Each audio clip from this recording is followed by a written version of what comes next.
This is literally everything new you need to know about in Overwatch 2 Season 3. Hey, welcome to the channel and let's take a deep dive into everything that's said into the game in Season 3, because from cosmetics to abilities, there's a ton of new stuff to get through. First up then, there's no new hero to wrap our heads around in Season 3, but instead, we've got a brand new map to get lost on. The Antarctic Peninsula. Located on a remote research station, the control map has penguins that you can shoot at if you're a monster, and a fishing minigame, because of course it does.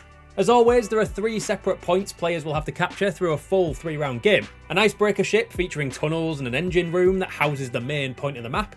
The second area is a sub-level underground mine that, despite its location, has a surprising level of verticality that players will be able to take advantage of. Stay frosty for the likes of Widow popping you from above.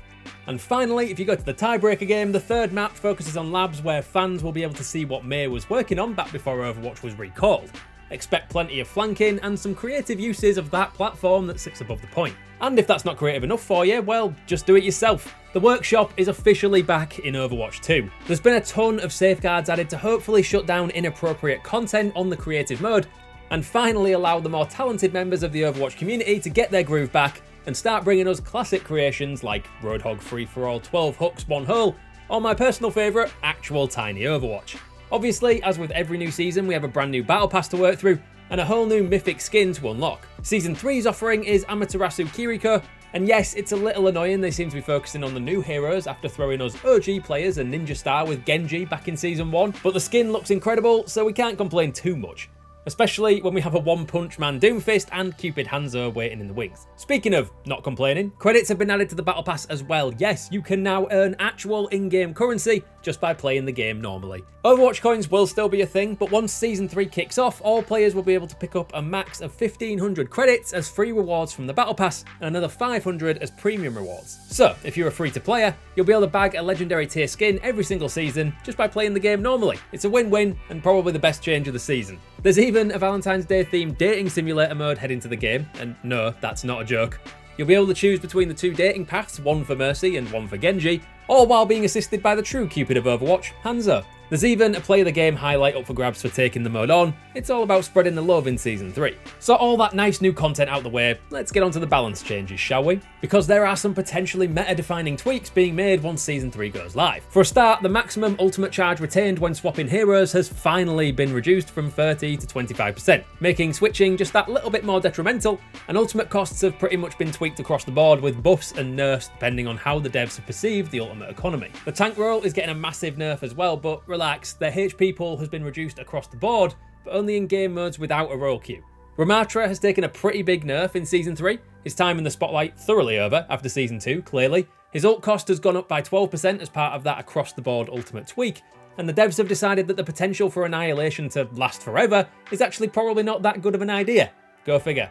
Damaging enemies with the ultimate will now slow the duration of the timer down instead of pausing it entirely, with a max length of up to 20 seconds. So it will still last a good while, and probably the length of most good team fights, but it's sad to lose Overwatch 2's one endless ultimate just a season before it came out.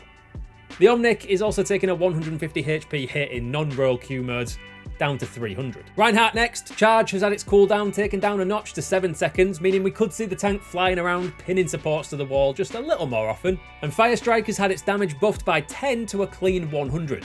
To compensate and to combat the one-shot meta that the devs are trying to avoid in Overwatch 2, Earthshatter has taken a small nerf. Direct damage has been lowered to just 170 from 250. The knockdown duration has been slightly increased though to 2.75 seconds. And then we're back down again as the cost of Rein's ult has gone up by 7%. The devs don't want tanks killing heroes in one hit, so if Roadhog can't do it, Rein can't either. Unless he's charging around the map and pinning people, apparently. The risk makes it worth the potential reward. While we're mentioning the bane of Season 2, Roadhog has taken a small buff to his ultimate to try and compensate for that one-shot combo being nerfed recently. The length of Whole Hog is going up to 8 seconds to give players more flexibility when deciding how to approach a fight. Don't be too surprised if this quietly gets reverted in a few weeks. And again, like all tanks, his base health in non-roll queue modes is being reduced, 700 to 550 for Hog. On to Wrecking Ball, and the Hamster is receiving a fair few tweaks in Season 3. His base health has been knocked down by 150, but that's been replaced by 150 in shield health, so the difference should be relatively minimal. The idea is that it stops Ball having to leave position to search for health packs quite so often. On top of that, Piledriver's cooldown is being knocked down to 8 seconds, and Minefield's ultimate cost has increased by 9%, and its arming time is being reduced from 1.5 to 1 second. His HP is also being halved outside of role queue modes, so do keep that in mind. And those are the big changes among the tanks. For the rest, it's mostly HP adjustments in any non-role game modes and changes to ultimate costs, but here they are all the same.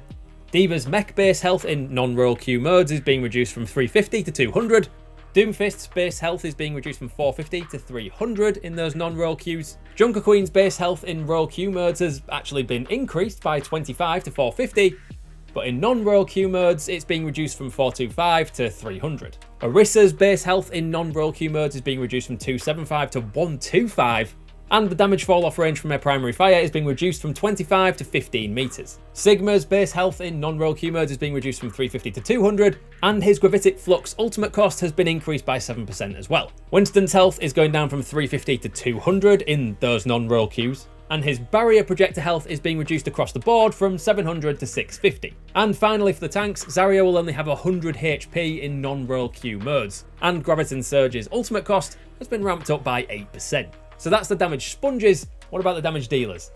They've had less major changes overall, but there's still some interesting tidbits to pick out. Widowmaker's base health has been taken down a smidge from 200 to 175, mainly because she's proved that she can more than hold her own in 5v5, even with tanks getting an overall power buff. Hopefully the slight reduction in health makes her slightly easier to engage even from a distance, and will make Widow slightly less annoying to deal with, but more tweaks to the assassin might be incoming sooner rather than later. Junkrat's Concussion Mine is receiving a welcome nerf as well, knocking its damage down from 120 to 100, making it slightly harder for Junkrat to score finishing blows without being deadly accurate with his throws. Sombra has been a bit of a problem child for the devs throughout Overwatch 2, swinging wildly from underpowered to overpowered, and according to the devs, she's back to underperforming after her more recent downgrades. With that in mind, they've ramped her machine pistol damage up to 7.5 per projectile, and massively whacked up the duration of her hack duration on health packs to 45 seconds. But with a small rework for the hacker being cooked up, these are really just a stopgap to keep her performing up to par. Soldier 76's heavy pulse rifle has had some tweaks to its recoil as well. The number of shots to reach maximum recoil has been increased from 4 to 6, and the recoil itself has been reduced by 12%, supposedly to make the gun feel closer to its original version and allow players to be a bit more accurate with burst fire. For Cassidy, his combat roll has been tweaked so it's no longer blocked by enemy players' collision, which is a massive quality of life change, and his primary fire fall off range has been increased from 20 to 25 meters as well. For Torbjorn, his turret's base health has been knocked down slightly to 225, a change designed to make the turret feel less like a sixth player and make it a little easier to deal with once it's isolated or once you actually focus fire on it. Beyond that, there's been a few tweaks to ultimate costs across the damage roster. Mei and Farah's ult costs 5% less, Reaper's Death Blossom cost has been reduced by 8%, and Symmetra's Photon Barrier cost has gone up by 10%. And finally, we have the supports. And while there are some fairly big changes across the board, it's hard to look past Mercy as potentially the biggest game changer from the Season 3 patch. Overwatch 2's Resident White Mage is going to play very differently, not least thanks to a brand new passive that's been added to her kit in place of the regeneration passive that every support in Overwatch 2 was given. Instead, that's been removed and replaced by Sympathetic Recovery. Essentially, Mercy will receive 25% of all healing she does to allies with the Caduceus staff, potentially making her a lot harder to kill, but also making it more difficult for players to just spam damage buff and stay in the fight. If Mercy doesn't heal others, she doesn't regen health for herself. As a result, her Guardian Angel cooldown has increased from 1.5 seconds to 2.5 seconds, just to keep her feet on the ground a little and keep her mobility in check, especially when combined with a small nerf to her jump cancel. Finally, Mercy's Caduceus staff now does 10 less base healing than we've gotten used to, but her healing power is increased by 50% when juicing allies below half health, allowing her to pull off even more clutch saves on close to death allies. And ultimately, the overall time it takes to fully heal a 200 health hero from 1 HP is about the same as it was before. Brigitte next, and the devs are focused on helping Brig keep her team in the fight. Repair Pack's healing over time has been knocked to 50 per second, but as a result, the pack will now instantly heal for 25 on impact, giving Brig a greater chance of saving an injured teammate in a firefight. Rally has had its ult charge reduced by 10% as well, so not a bad patch for the support. Zenyatta's Orb of Destruction ammo has been increased from 20 to 25, with the aim of potentially increasing Zenyatta's survivability without making him overpowered at higher levels of play. If he has to reload less, he's vulnerable less, so it does make sense. Beyond that, the rest of the support changes are pretty minor. Moira's Coalescence ultimate cost has been reduced by 5%, Anna's Biotic Grenade effect duration has been reduced from 4 to 3.5 seconds, and Lucio's Sound Barrier ultimate cost has been reduced by 7%. And that's it. Those are the biggest changes you need to know about in Season 3 of Overwatch 2. What do you make of the Battle Pass, and how do you feel about the balance patch? Have the changes convinced you to pick up a new hero this season? Drop your comments down below, don't forget to leave a like and subscribe for more Overwatch 2 content like this, and check out these videos for more on what Overwatch 2 will bring in 2023. Thanks for watching.